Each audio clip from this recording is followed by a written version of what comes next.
Assalamualaikum warahmatullahi wabarakatuh. Alhamdulillah wassalatu wassalamu ala Rasulillah la haula wala quwata illa billah amma ba'du.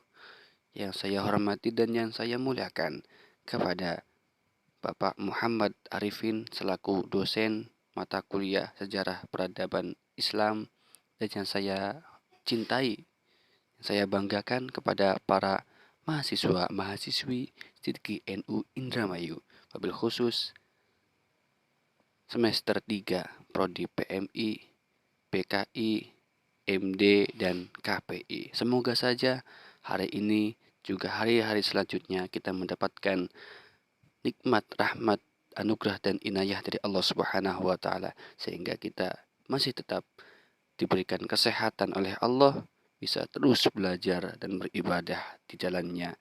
Juga tentunya semoga kita mendapatkan syafaat dari kanjeng Nabi Muhammad, yaitu dengan memperbanyak sholawat sallu ala Nabi Muhammad, Allahumma sholli alaih. Pada kesempatan kali ini, saya sebagai pembaca, pemateri, dan juga Kang Juhada sebagai editor, teman setim, sekelompok, kami akan menguraikan tugas dari Bapak dosen tentang pengantar sejarah Islam. Untuk itu, marilah kita bersama-sama memulai materi ini dengan bacaan Bismillahirrahmanirrahim. Oke, terima kasih atas perhatiannya. Saya himbau kepada teman-teman semuanya agar memperhatikan dengan saksama, fokus, kosongkan pikiran Anda dan hilangkan semua benat pikiran masalah yang sudah-sudah. Mari kita fokus ke materi kali ini, yakni tentang pengantar sejarah Islam. Masuk kepada pengantar sejarah Islam, kita bahas. Yang pertama akan membahas tentang arti atau pengertian sejarah, peradaban, dan Islam. Kemudian yang kedua, diskursus kebudayaan dan peradaban. Dan yang ketiga, hubungan Al-Quran dan hadis dengan peradaban. Dan yang keempat adalah metodologi penulisan sejarah. Lebih lanjut, yang pertama adalah pengertian sejarah peradaban Islam. Kata sejarah dalam bahasa Arab disebut tarikh, yang menurut bahasa berarti ketentuan masa. Sedangkan menurut istilah berarti keterangan yang telah terjadi di kalangannya pada masa yang telah lampau atau pada masa yang masih ada. Sedangkan pengertian selanjutnya memberikan makna sejarah sebagai catatan yang berhubungan dengan kejadian-kejadian masa silam yang diabadikan dalam laporan-laporan tertulis dan dalam ruang lingkup yang sangat luas. Dan pokok dari persoalan sejarah senantiasa akan syarat dengan pengalaman-pengalaman penting yang menyangkut perkembangan keseluruhan keadaan masyarakat. Oleh sebab itu, menurut Sayyid Qutb, sejarah bukanlah peristiwa-peristiwa, melainkan tafsiran peristiwa-peristiwa itu. Dan pengertian mengenai hubungan-hubungan nyata dan tidak nyata yang menjalin seluruh bagian serta memberinya dinamisme waktu dan tempat. Berangkat dari pengertian sejarah sebagaimana yang dikemukakan di atas, peradaban Islam adalah terjemahan dari kata Arab, yakni al-hadarah al-islamiyah.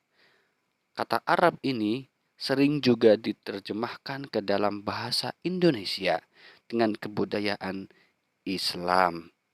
Kebudayaan dalam bahasa Arab adalah al-saqafah.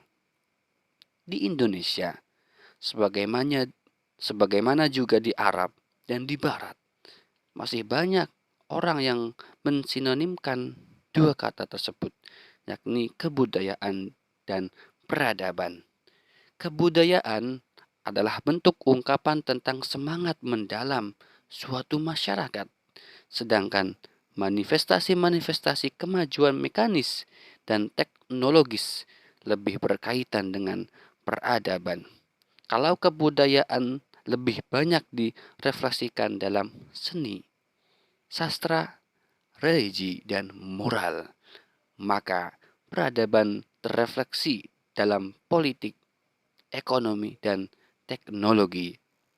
Kemudian, menurut Koenjaraningrat, kebudayaan paling tidak mempunyai 3 wujud. Yang pertama adalah wujud yang ideal, yaitu wujud kebudayaan sebagai suatu kompleks ide-ide gagasan, nilai-nilai, norma-norma, peraturan-peraturan, dan lain-lainnya. Yang kedua adalah wujud kelakuan, yaitu wujud kebudayaan sebagai suatu kompleks aktivitas, kelakuan, berpola dari manusia dalam bermasyarakat. Kemudian yang ketiga adalah wujud benda, yaitu wujud kebudayaan sebagai benda-benda hasil karya. Sedangkan istilah peradaban biasanya dipakai untuk bagian-bagian dan unsur-unsur dari kebudayaan yang halus dan indah. Itulah pembahasan tentang pengertian sejarah peradaban Islam yang semoga saja kita semua bisa memahaminya dengan baik. Nah, dari sini maka banyak sekali mungkin pertanyaan-pertanyaan yang akan ditanyakan oleh mahasiswa-mahasiswi. Nanti saja untuk pertanyaannya. Kita masuk kepada poin kedua, yakni diskursus kebudayaan dan peradaban. Untuk diskursus kebudayaan dan peradaban, nanti dulu dicari bahwa maksud dari diskursus ini adalah suatu hal yang berkaitan tentang kebudayaan dan peradaban. Suatu, kalau secara di Wikipedia, diskursus itu sesuatu yang bolak-balik. Berarti kan terus dibahas antara kebudayaan dan peradaban.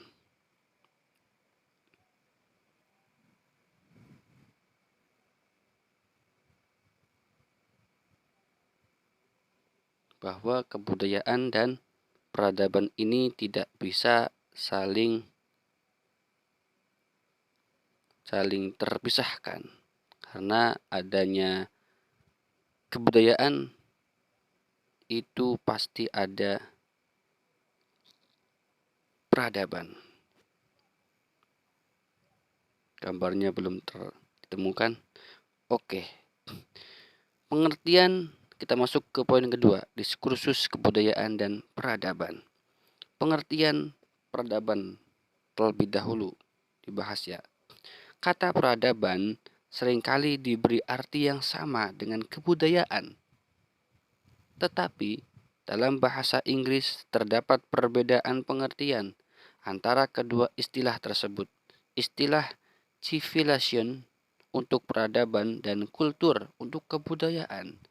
Demikian pula dalam bahasa Arab dibedakan antara kata thaqafah yakni kebudayaan dan hadorah yakni kemajuan, juga tamaddun yaitu peradaban. Menurut A.A. Fize, peradaban dapat diartikan dalam hubungannya dengan kewarganegaraan karena berasal dari kata civis, bahasa Latin, atau civil yang berarti seorang berwarga negara yang berkemajuan. Dalam hal ini, peradaban diartikan dalam 2 cara. Yang pertama, proses menjadi berkeadaban.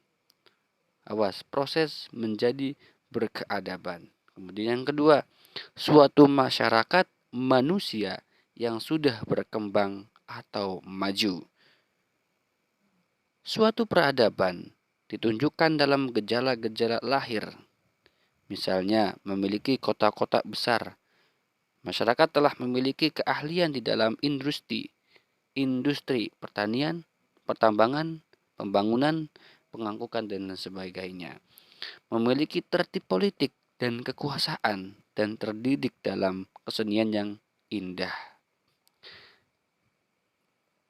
Adapun kebudayaan diartikan bersifat sosiologis di suatu sisi dan antropologis di sisi yang lain. Istilah kebudayaan pada dasarnya diartikan sebagai cara mengerjakan tanah, memelihara tumbuh-tumbuhan.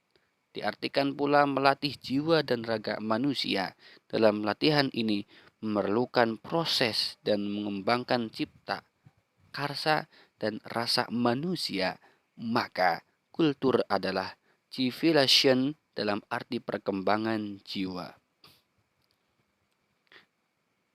Peradaban Islam memiliki 3 pengertian yang berbeda, yakni pertama kemajuan dan tingkat kecerdasan akal yang dihasilkan dalam suatu periode kekuasaan Islam, mulai dari periode Nabi Muhammad sampai perkembangan kekuasaan sekarang. Kedua, hasil-hasil yang dicapai oleh umat Islam dalam lapangan kesusastraan. Ilmu berperan melindungi pandangan hidup Islam, terutama dalam hubungannya dengan ibadah-ibadah, penggunaan bahasa, dan kebiasaan hidup bermasyarakat. Kemudian meraih kejayaan Islam dengan iptek. Berdasarkan penjelasan Ibnu Khaldun tentang kebangkitan suatu peradaban, jika umat Islam ingin membangun kembali peradabannya, mereka harus menguasai ilmu pengetahuan dan teknologi. Tanpa ini, kebangkitan Islam hanya akan menjadi utopia belaka. Menurut Ibnu Khaldun, wujud suatu peradaban merupakan produk dari akumulasi 3 elemen, yaitu kemampuan manusia untuk berpikir yang menghasilkan sains dan teknologi, kemampuan berorganisasi dalam bentuk kekuatan politik dan militer, dan kesanggupan berjuang untuk hidup. Jadi, kemampuan berpikir merupakan elemen asas suatu peradaban. Suatu bangsa akan beradab atau berbudaya hanya jika bangsa itu telah mencapai tingkat kemampuan intelektual tertentu. Sebab kemampuan manusia ditentukan oleh ketinggian pemiliknya. Suatu peradaban hanya akan wujud jika manusia di dalamnya memiliki pemikiran-pemikiran yang tinggi sehingga mampu meningkatkan taraf kehidupannya. Suatu pemikiran tidak dapat tumbuh begitu saja tanpa sarana dan prasarana ataupun suprastruktur dan infrastruktur yang tersedia. Dalam hal ini, pendidikan merupakan sarana penting bagi tumbuhnya pemikiran. Namun, yang lebih mendasar lagi dari pemikiran adalah struktur ilmu pengetahuan yang berasal dari pandangan hidup. Itulah diskursus pembahasan tentang kebudayaan dan peradaban. Adanya budaya lokal sebab adanya peradaban yang terjadi pada wilayah atau daerah tersebut. Itu poin yang kedua. Kemudian kita masuk ke poin yang ketiga, yakni diskursus, yakni adalah hubungan Al-Quran dan hadis dengan peradaban. Apa hubungannya Al-Quran dan hadis dengan peradaban? Mari kita simak bersama-sama bahwa amat sangat berkaitan, amat sangat penting, amat sangat tidak bisa terpisahkan satu kesatuan antara Al-Quran hadis dengan peradaban yang dibangun oleh Islam. Oke, mari kita fokuskan pada pembelajaran kali ini bahwa hubungan Al-Quran dan hadis dengan sejarah peradaban Islam. Al-Quran, poin pertama dari hubungan Al-Quran dan hadis dengan peradabannya. Yang kesatu adalah Al-Quran dan hadis sebagai hukum Islam. peradaban Islam mencapai puncak kejayaan karena diterapkan hukum Islam. Di dalam Islam, sumber hukum utama adalah Al-Quran dan hadis. Jika Islam tidak menjadikan Al-Quran dan hadis sebagai sumber hukum, maka peradaban Islam tidak akan maju, baik dalam hal kesastraan, ilmu pengetahuan, dan kesenian. Al-Quran adalah kalamullah atau firman Allah Subhanahu wa taala yang diturunkan olehnya dengan perantara malaikat Jibril ke dalam hati Rasulullah, juga sebagai undang-undang yang dijadikan pedoman umat manusia dan sebagai amal ibadah jika dibacanya. Itu adalah tempat atau posisi Al-Quran, Al-Hadis. Kemudian masuk bahwa di dalam Al-Quran, yang kedua, Al-Quran juga membicarakan sejarah dan kisah-kisah. Sejarah atau kisah dalam Al-Quran berisi atau menceritakan mengenai orang-orang yang terdahulu, baik yang mendapatkan kejayaan akibat taat kepada Allah, serta ada juga yang mengalami kebinasaan akibat tidak taat atau ingkar terhadap Allah. Dalam menjalankan kehidupan sehari-hari, sebaiknya kita mengambil pelajaran yang baik dari sejarah masa lalu, atau dengan istilah lain, ikhtibar. Kemudian kesimpulan dari hubungan Al-Quran dan hadis dengan sejarah peradaban Islam adalah Al-Quran dan hadis merupakan sumber hukum Islam. Dengan mengikuti Al-Quran dan hadis sebagai sumber hukum, maka peradaban umat Islam menjadi berkembang. Al-Quran juga banyak menjelaskan sejarah dan kisah-kisah umat terdahulu untuk diambil ikhtibar pelajarannya, sehingga peradaban Islam berkembang. Sehubungan dengan itu, maka kami sebagai penulis ataupun penyusun video ini agar peradaban Islam ini tidak runtuh, maka jangan sekali-kali umat meninggalkan sumber utama hukum Islam adalah Al-Quran dan hadis. Itulah hubungan Al-Quran dan hadis, karena di dalam Al-Quran menceritakan banyak hal tentang sejarah, tentang cerita yang mana dalam Al-Quran membangun suatu peradaban dari zamannya Rasul-Rasul awal hingga pada zamannya Kanjeng Nabi Muhammad Sallallahu Alaihi Wasallam. Allahumma sholli alaihi.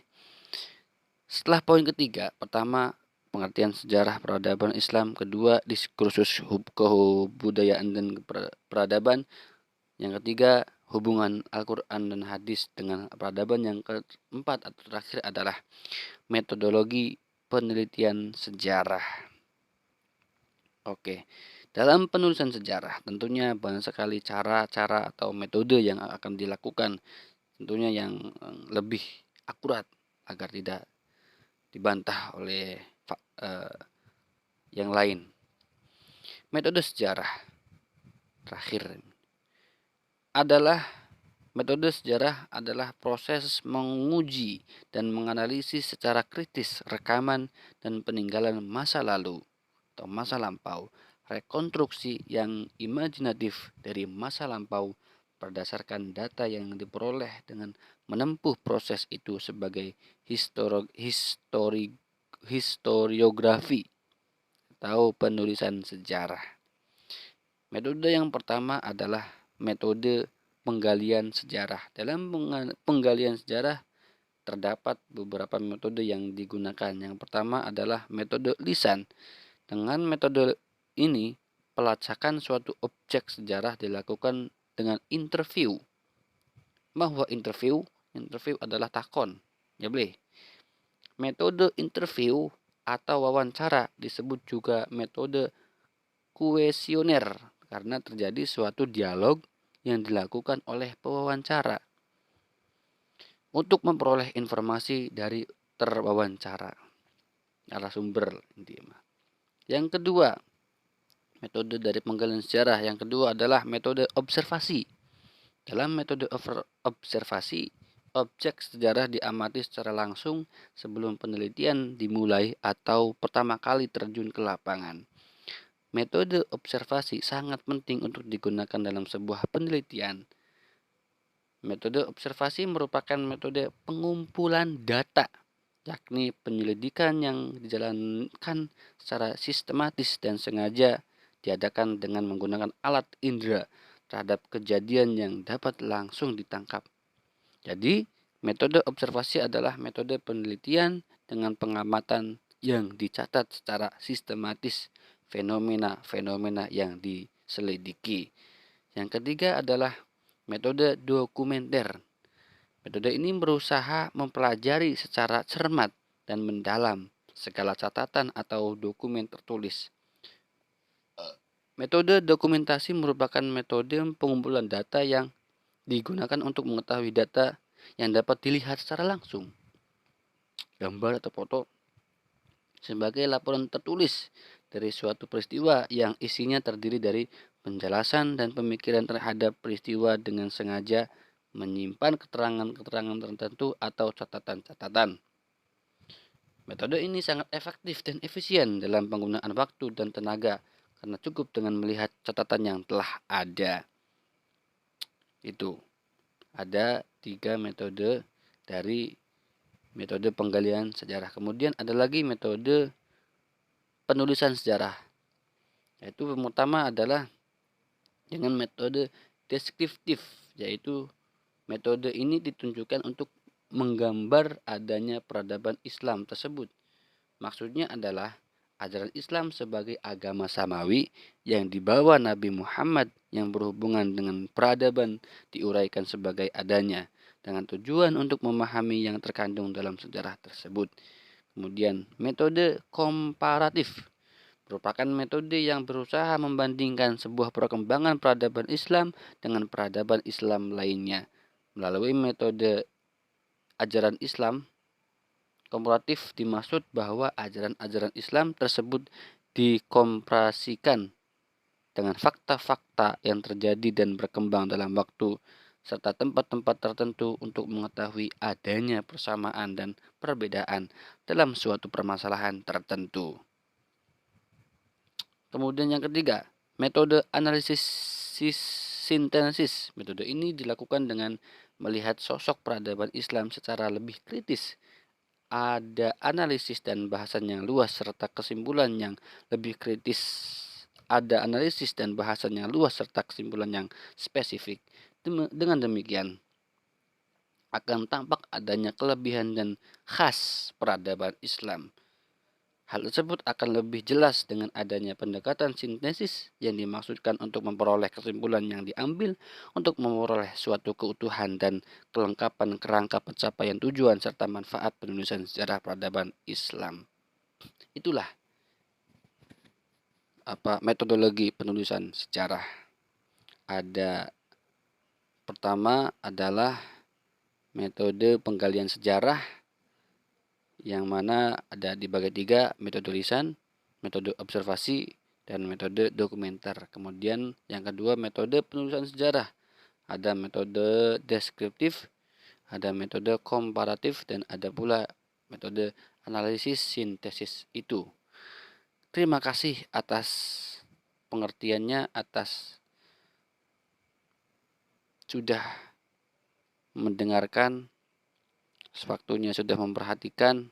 Semoga apa yang didengar menjadikan pengetahuan dan wawasan kita semakin luas dan memahami. Untuk itu saya persilahkan, barangkali ada yang ingin bertanya bisa melalui grup ataupun japri saja.